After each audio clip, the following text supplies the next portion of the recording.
Assalamualaikum warahmatullahi wabarakatuh.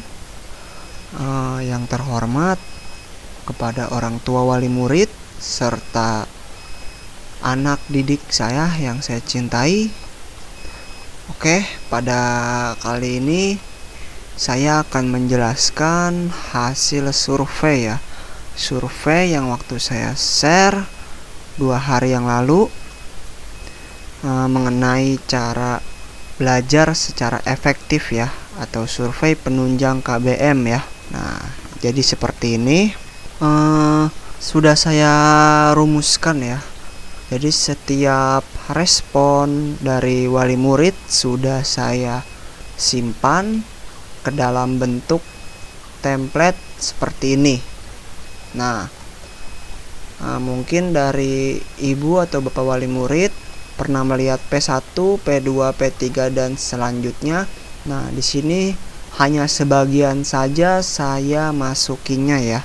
Karena yang bagian itu sudah saya akomodir sebagai bentuk penilaian pribadi saya. Dan di situ juga udah ada kesimpulan yang saya buat di bawah ya. Nanti saya bacakan. Baik, di sini saya akan menjelaskan dulu ya untuk P1. P1 itu apa sih? Ya, di sini sudah saya kasih notis. P1 ini yaitu pertanyaan mengenai smartphone yang murid gunakan apakah milik pribadi atau tidak. Nah, di sini jawabannya cukup varian ya. Memiliki banyak varian. Nah, di sini ada sebuah kesimpulan kalau jumlah hasil jawaban ya ini memiliki 10 peserta yang menjawab ya dengan persentase 45% ya dari 100%. Nah, terus untuk jawabannya tidak itu diperoleh dari 11 peserta atau 11 responden dengan hasil persentasenya 50%.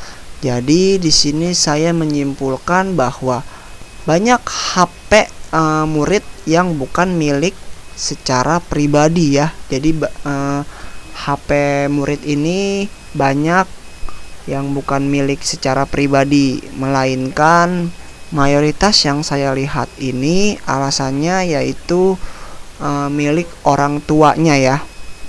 Milik orang tuanya, dan juga sebagian ada juga yang punya saudara ataupun pamannya, omnya ya. Jadi bervarian ya. Ya. Jadi saya ketahui kalau ya murid banyak yang belum punya HP secara pribadi. Nah, sekarang selanjutnya P2. P2 ini yaitu apakah smartphone yang dimiliki bisa digunakan secara tepat waktu atau tidak ya selama berlangsungnya KBM. Jadi di sini sudah dijelaskan ya kalau untuk P2 ini memiliki jumlah responden 12 ya. Responden 12 dengan jawaban ya, lalu dengan persentase 55%. Lalu untuk jawaban tidak itu memiliki respondennya itu 9 ya, dengan persentase 41%. Jadi kesimpulannya secara menyeluruh sudah dicek kalau orang tua murid itu bisanya itu siang ya. Nah, sebenarnya pertanyaan ini saya kondisikan jika ada fleksibilitas atau pola pengiriman tugas secara dinamis ya. Jadi tetap mengikuti jam aturan dari sekolah ya, yaitu pagi sampai dari jam 8 sampai jam 1 ya, jam 1 lewat 15 ya, sesuai jadwal. Dan untuk yang misalnya siang itu mungkin dalam kondisi terdesak atau kondisi tidak kondusif ya, itu bisa konfirmasi ke saya untuk mengirimkan tugas pada hari yang sudah dijanjikan ya. Seperti contoh, si A lagi ada urusan gitu ya. Jadi bisa mengirim tugasnya itu pada jam 10 malam. Itu nggak apa-apa. Yang penting konfirmasi aja ke saya ya. Setelah itu di P7 ya. P7 ini memiliki pertanyaan apakah setuju jika KBM kelas 3B menggunakan quizzes sebagai bentuk penilaian harian. Nah, di sini itu banyak sekali ya yang menjawabnya itu ya dengan hasil atau jumlah 12 responden ya dengan persentase 55%. Untuk jawaban ya ini ya mungkin saya bacakan dulu yang tidak. Kalau yang tidak ini memiliki hasil 9 responden dengan persentase 41% ya. Jadi secara kesimpulan rata-rata orang tua murid ini ingin mencoba game quizzes sebagai bentuk penilaian harian.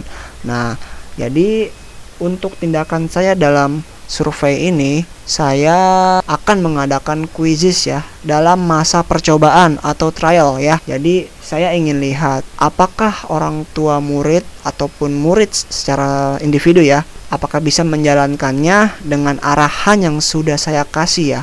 Arahan ini berbentuk video tutorial yang sudah saya simulasikan supaya anak-anak paham ya.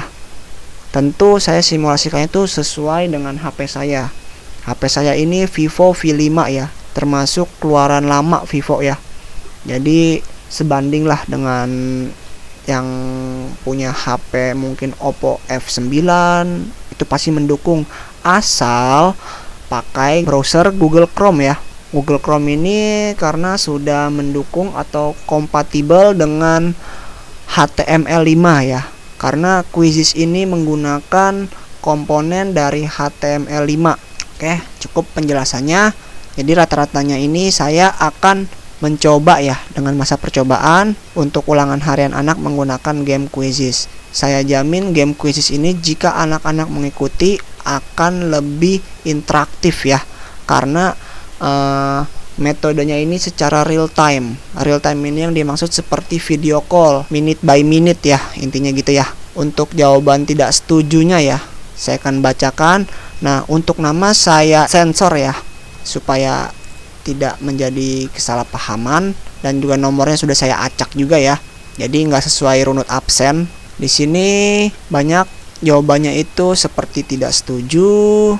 Terus banyak juga untuk tidak setuju ini untuk mengurangi pengeluaran ya dari alasan wali murid, lalu kurang begitu paham sama kuota terbatas. Nah, di sini kuota terbatas ini saya jamin loh, quizzes ini tidak memakan kuota banyak. Lebih banyak jika kita memakai YouTube dengan resolusi 360p. Jadi saya jamin untuk quizzes ini tidak memakan banyak kuota. Saya bisa asumsikan kalau quizzes ini hanya memakai sekitar 10 sampai 20 MB aja. Itu ya maksimalnya ya. Minimalnya ya mungkin 1 sampai 5 MB. Karena juga pengerjaannya juga nggak lama kok. Cuma 10 soal. Ya 10 soal anak mengerjakan ya mungkin satu soal aja tuh saya kasih waktu 1 menit. Kalau anak bisa mengerjakan satu soal tuh dalam 10 detik gitu ya, karena udah paham betul, ya mungkin pemakaian kuota bisa nggak nyampe 1 MB, masih dalam satuan KB ya. Alasan untuk kuota terbatas itu tidak ya, tidak akan menguras kuota. Lebih banyak YouTube daripada quizzes ya. Untuk tata caranya saya akan beritahukan. Apabila ada kendala tolong diinformasikan, nanti saya akan ganti dengan alternatifnya ya. Alternatifnya ya mungkin bisa saya kasih lewat Google Form ya, tapi akan lebih baiknya secara interaktif saya pakai quizzes ya. Untuk P7 penjelasan cukup panjang. Nah, sekarang untuk P8. P8 ini memiliki pertanyaan apakah setuju jika KBM kelas 3B menggunakan Zoom atau Google Meet sebagai bentuk penunjang pemahaman materi. Nah, kalau Zoom ini saya setuju dengan tadi tuh alasan kuota terbatas. Karena Zoom ini itu termasuk media video ya, sama kayak YouTube, itunya media buffering ya, media buffering. Jadi setiap detik itu akan ada gambar bergerak. Nah, itu akan sangat menguras kuota, apalagi jika resolusinya itu tinggi ya. Jadi saya akan sangat setuju jika alasannya kuota terbatas ya. Nah, sama seperti ini. Untuk Zoom ternyata banyak ya peminatnya yang setuju, yang ya ini 11 orang dengan persentase 50%, lalu tidaknya itu 45% dengan 10 responden ya. Jadi kesimpulan yang saya ambil dari Zoom ini, orang tua murid ingin mencoba menggunakan Zoom pada pembelajaran. Nah, untuk Zoom sendiri saya akan infokan lebih lanjut apakah ingin di masa percobaan atau tidak ya, karena Zoom ini kuotanya banyak ya.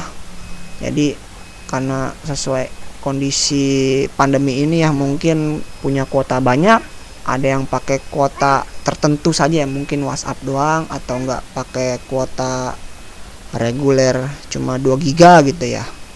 Ya, saya maklumi. Jadi untuk yang Zoom saya pending ya.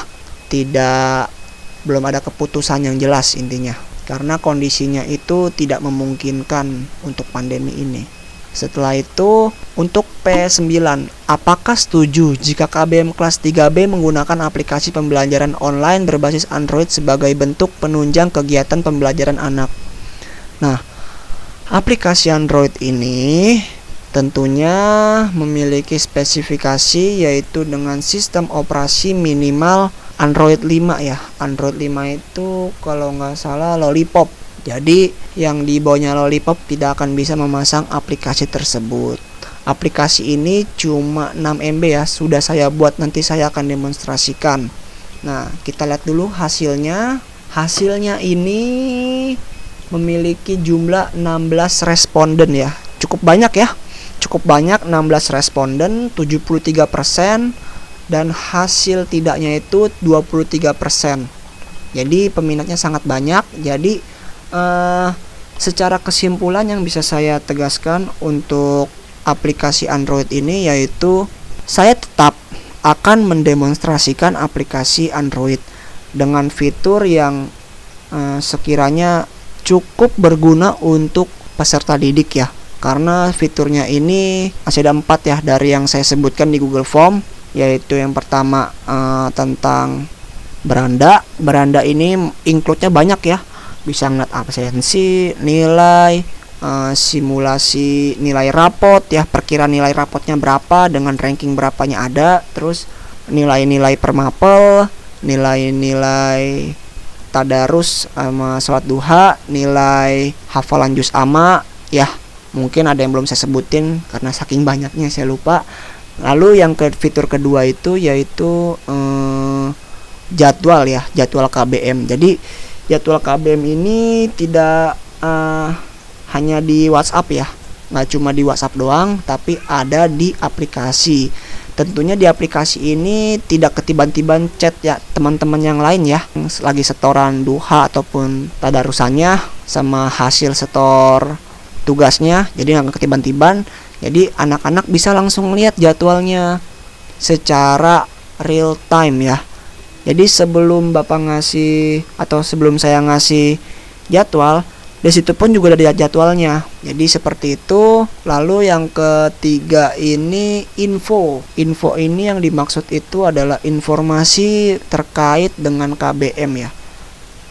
Seperti mungkin ada kegiatan amal gitu ya, nanti akan diinfokan di situ, ataupun kegiatan-kegiatan yang sudah kita lakukan sebelumnya itu bakal kerekam di situ. Jadi informasi seperti berita selama ada di situ semua. Terus yang keempat, fitur absensi ya. Di sini langsung bisa absensi. Jadi cepat. Jadi satu pintu jatuhnya ya aplikasi ini. Nah, untuk aplikasi sendiri ini tentunya sebagai bentuk hadiah ya. Hadiah saya untuk anak didik saya yang saya cintai supaya lebih semangat belajarnya ya, karena memiliki aplikasi di kelasnya gitu. Jadi mungkin bisa anak didiknya itu ngerasa bangga kalau di kelasnya ini memiliki aplikasi Android ya. Mungkin seperti itu. Atau juga sebagai keefektifan murid dalam mengelola hasil KBM dia ya. Jadi nggak usah buka WhatsApp lagi, nge-scroll ngelihat nilainya berapa, tinggal buka aja aplikasi, cingkling gitu kan, langsung ngelihat nilainya ada berapa, cepet jadinya ya, seperti itu. Jadi ya saya harapkan kalau hadiah ya diterima ya, karena Bapak ikhlas memberikannya dan membuatnya ya. Terus untuk yang tidak setuju ya, kalau untuk kuota terbatas kayaknya tidak terlalu boros ya menggunakan aplikasi, karena aplikasinya itu berbasis web ya. Jadi kalau istilah pemrograman itu namanya web service. Sebenarnya ada websitenya, tapi saya bentuk menjadi aplikasi Android atau dikonvert menjadi aplikasi Android. Jadi seperti itu. Tentunya nanti akan ada fitur-fitur terbaru ya di Android, itu seiring waktu berjalan, karena sekarang baru rilis nggak apa-apa, masih versi pertama. Nanti versi kedua mungkin ada penambahan fitur baru ya. Tentunya kayak mungkin ya untuk kedepannya saya akan buat fitur melihat uang kas, saldo uang kas, pemasukan dan pengeluaran. Terus yang kedua itu diskusi ya. Yang keempat metode upload nilai atau upload tugas ya. Itu nanti akan saya tambahkan sesuai seiring berjalannya waktu ya. Nah, lalu yang terakhir P10 ya. KBM menggunakan WhatsApp. Ya, tentunya dari kemarin, dari dulu awal corona juga kan pakai WhatsApp ya. Jadi tentunya banyak yang setuju karena kemudahan. Nah, kesimpulan yang saya ambil dari P10 ini, tetap saya pakai WhatsApp untuk mengirimkan jadwal ya. Jadi juga dari responden itu 19 dengan persentase 86%, yang tidak setuju hanya 2 orang ya. Dengan alasannya WA hanya untuk mengirim foto sholat duha, tadarus dan KBM di LKS. Mungkin yang memilih, yang tidak setuju ini ingin yang lebih canggih ya. Apa udah dibuatkan kok yang lebih canggih. Terus nah, kalau pakai WA ini banyak kendala yang tentu semua ibu-ibu di rumah merasakan kepusingannya. Kepusingannya itu contohnya seperti apa ya? Kalau kepusingannya mungkin karena waktu ya, mungkin ya. Karena waktu yang terbatas, emak-emak ingin memasak ya, harus ngeladenin anaknya dulu untuk dibimbing belajarnya. Ya, saya juga memaklumi ya. Jadi saya sangat mohon dan terima kasih apabila sudah membimbing putra-putrinya dengan baik ya selama ini. Nah, mungkin cukup itu saja penjelasan dari saya tentang hasil survei penunjang KBM murid kelas 3B ya. Oke, mohon maaf apabila ada perkataan saya yang kurang berkenan ya, mohon dibukakan pintu maafnya. Wassalamualaikum warahmatullahi wabarakatuh.